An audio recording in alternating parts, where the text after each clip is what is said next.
igihe kiragera noneho ntangira kujya nk'ikirahure cyuzuye cya Pirimusi, ikirahure ndakinywa ndakimara numva ntacyo mbaye. Igihe kiragera noneho ntangira kujya nywa rya cupa ryuzuye. Bivuze ngo iki? Ubuzima bwawe bushobora kwangirika gahoro gahoro kandi ntubimenye. Igihe kiragera noneho icupa rimwe ntirimpaze njya kuri abiri nyavaho njya kuri 3, ntangira kujya nywa kese ya Pirimusi amacupa 12 nkayanywa nkayarangiza ngahaguruka nkagenda.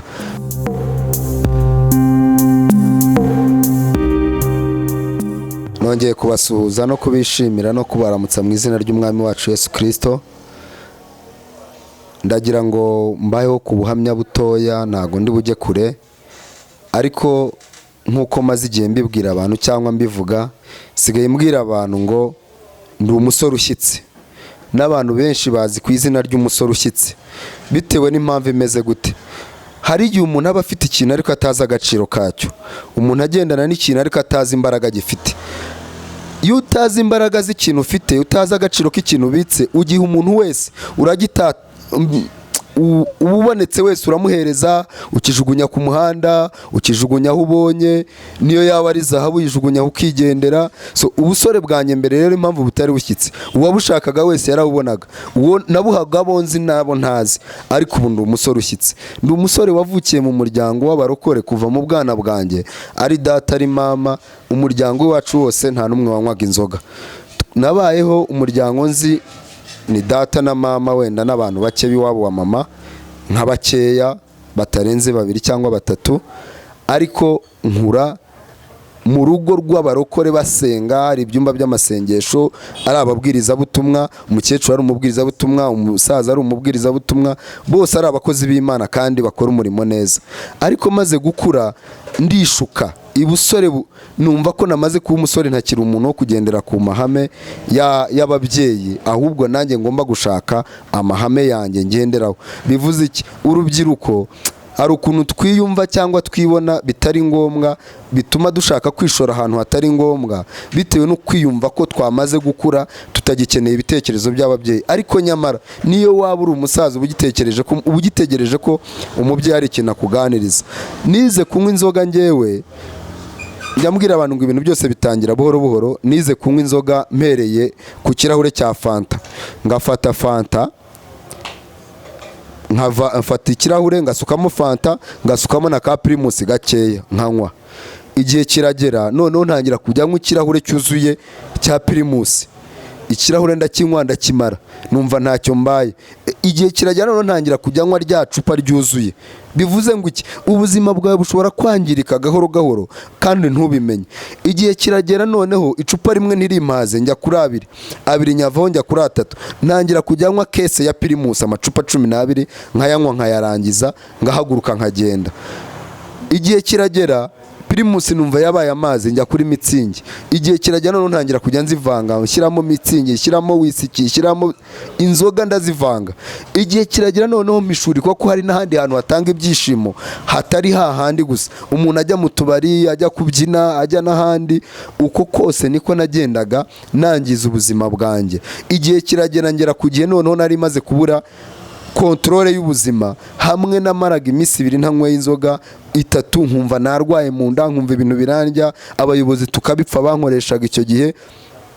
Ariko simbe navuga ngo koko ndimo ndajya ahantu habi. Kubera iki? Iyo umuntu ari mu byaha, hari igihe waba afite mu maso ku buryo yumva ibyaha bimuryoheye, akumva ibyaha ni byiza, akumva niyo si, akumva ko gusambana ari byiza, akumva ko gusinda ari byiza. Kubera iki? Hari ikintu kimukingirije. Kandi nyamara umuntu ugasanga umuntu w'umugabo agiye gusambana, ejo yanduye sida, agahura na mugenzi we akamubwira ati nanduye sida nagiye gusambana. Waho ni ntiyumve ko mu gusambana habamo sida, ahubwo akumva ko nagomba kubikomeza. Kubera iki? Ari igihe afite ku maso. Umuntu akagenda akanywa agasinda kinyarira, ariko ntabireke, neje akongera, neje bundi akongera. Bivuze iki? Hari igihe afite ku maso kitamwereka ububi bwa bya bintu ari gukora, ahubwo kimwereka ko n'ubuzima nyine niyo si. Igihe cyarageze rero njyewe ndararuka ndenga ihaniro, kandi ubwo nakoraga ibyo ngibyo. Iwacu hari ababwiriza butumwa, hari icyumba cy'abanyamasengesho. Ndibuka umunsi umwe nigeze kujya gusura mu rugo, ndigiye muri konji, ndagenda ndabasura. Maze kubasura, ubuhamya bwanjye ni burebure, ariko reka mbuvugeho gake gake. Icyo gihe nagiye mu rugo ngiye kubasura ndi muri konji, ngezeyo ndwanira mu kabari, biba ngombwa ko banshyiramo amapingu. Umuntu wagiye ngiye gusura ababyeyi bangarura Kigali muri Pandagare banziritse amapingu. Icyo gihe agaciro kanjye kaba karatakaye, n'umuryango nagiye gusura ntago watashye wasigaye wishimye. Ariko bwarakeye sinabona ko nageze i Kigali, wenda Imana ingira amahirwe ntibamfunga birarangira, ariko sinabona ko nahemutse, mbone ko natakaje agaciro, nasebeje umuryango. Bwarakeye n'ubundi bapfuye kumbwira ati genda ukomeze n'akazi, mpita nsubira mu kabari n'ubundi, kandi nirengagije ko navuye i Rusizi ku mapingu, kandi naragiye nitegeye, bakangarura noneho bantegeye. Bivuze iki rero? Cya gihe ukiri mu maso ntago kikwereka yuko uri kujya ahantu habi cyangwa uri gukora ibintu bibi. Uba usabwa kugira ngo wicare witekerezeho, urebe ngo ese niba maze imyaka 5 ndi umusinzi, ubusinzi bwanjye bwangejeje kuki? Niba maze kuryamana n'abakobwa 30 cyangwa 10 cyangwa 5, hari n'umusore ahangaha waganiriza akakubaza, ukamubaza ngo ese umaze kuryamana n'abakobwa bangahe? Akakubwira ati ndakurahiye pe, nanjye ntabyo nzi. Ejo rero nganira n'umwana w'umukobwa ndamubaza nti ukurikije imibereho yawe ukuva wakura abasore mumaze kuryamana ni bangahe? Arambwira ati mva nkubwire muvuga buto, nkubwije ukuri ntakubeshye, sinzi umubare w'abakungu naryamanye nabo. Niba ari umwana w'umukobwa utazi umubare w'abasore yaryamanye nabo, ubwo urumva ubuzima bwe arakubwerekezahe, ejo hazaza he ni hehe? Azagira imyaka 30 40 ageze ku ruhe rwego? Ese we azubaka umuryango we ryari? Azagira ejo hazaza azahateganyiriza ati? Kandi ntazi se ari kugendamo. Ariko Imana ishimwe twatandukanye, ambwiye ngo kuve uyu munsi n'uyu munota ngiye guharanira agaciro kanjye, ngiye guharanira kuba umukobwa wuzuye ufite indangagaciro za gikobwa ndetse za gikristo. Imana ishimwe rero, nakifuza ko n'abandi bose bahinduka bamera gutyo, kuko njye nakoze akazi ka leta imyaka 10, ariko mvamo nta n'ikibanza, mvamo uretse imyambaro nta n'ibihumbi 100 nari mfite kuri konti mvuge ngo ngiye gukora ibintu ibi n'ibi ariko wenda bizanteza imbere.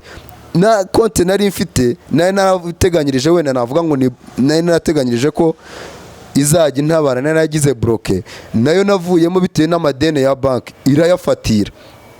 Ariko Imana ishimwe kuko igihe cyarageze ndicara, Imana iransanga nitekerezaho, irambwira ngo amasaha yo gukora akazi kandi ararangiye, amasaha yo kuba mu byaha ararangiye, amasaha yo gukora ibyo ushaka n'umutima wawe ararangiye. Igihe kigezeho nicyo gukorera Imana. Imana ishimwe ko ndi mubo yahamagaye, ikampa izina, ikangabiza uyu murimo, ikangira umwana wayo, kuko byonyine kwitwa umwana w'Imana ni iby'agaciro. Kandi hari benshi babiharanira byananiye, hari benshi babishaka byananiye. Ejo naganiriye n'umwana w'umusore arambwira ati Imana yanjye, Imana izamfashe mbashe nibura kwinjira mu nzu yayo nibura icyumweru kizima.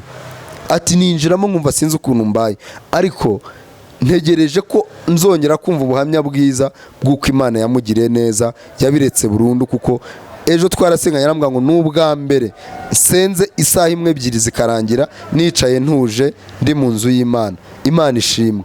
Bivuze iki rero? Abantu dukeneye kwicara tukitekerezaho, tukareba ese igihe maze cyamariye iki? Ese igihe ngenze cyamariye iki? Ese imyaka maze nkora nageze kuki? Ukareba icyabaye imbogamizi yo kutagera ku iterambere n'icyabaye imbogamizi yo ko utagira icyo ugeraho. Ushobora gusanga ari wowe ubwawe wihagarikiye imigisha, kuko ntago wambwira ngo wafashe amafaranga yose yamarira mu kabari, ufata amafaranga yose yamarira mu bakobwa ngo uri kwinezeza, araza umutegere tike arere turu, imuzana nimusubizayo, ahagere akeneye kurya, akeneye kunywa, yose nta mafaranga uri gutakaza. Nejo ukenera andi, nejo ukenera undi, nejo ukenera undi. Iterambere ryawe uzaritekerezaho ryari? Abantu muri iki gihe bakeneye kwitekerezaho, bakareba ubuzima bwabo. Ese igihe nkoze nageze kuki? Ese igihe nahereye nageze kuki? Ese impamvu ntatera imbere ni iyihe? Ese impamvu ntazamuka ni iyihe? Iyo umaze kwitekerezaho urebaho ikibazo kiri. Ngiye nitekerejeho nsanga isoko ya byose bwari ubusinzi n'ubusambanyi, nsanga niyo soko ya byose yo kudatera imbere kwanjye, nsanga niyo soko ya byose yo kutazamuka kwanjye. Ndavuga ngo ese nakora iki? Ese nagenza nte? Inzira nanyuramo ni iyihe? Negera Imana, ndihana, ndakizwa. Kandi ntibivuze ngo niba wihannye usubire muri bya bindi wahoze muhuya. Niba ufashe umwanzuro, fata umwanzuro umaramaze, uvuge ngo njyewe ubwanjye ndihannye n'umutima wanjye ndihannye burundu, ndarekuye. Imana nayo izazi gushyigikire, igukomeze mu rugendo utangiye. Uzaba ukeneye byinshi, uzaba ukeneye ibintu byinshi, ariko hari akantu ntagenda ntakubwiye. Mu kwihana kwawe hari akantu ntasiga.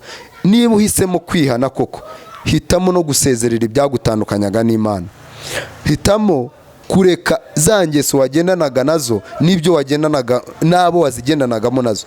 Kuko ntago wambwira ngo wihannye ubusambanyi ukomeze kugendana na wa mukobwa mwasambanaga cyangwa wa musore mwasambanaga ngo uzabireka. Hoya, muragendana uyu munsi, ejo bundi ukongera ugasambana, kuko muracyari kumwe, muracyafitanye connection, mukamarana iminsi 2-3.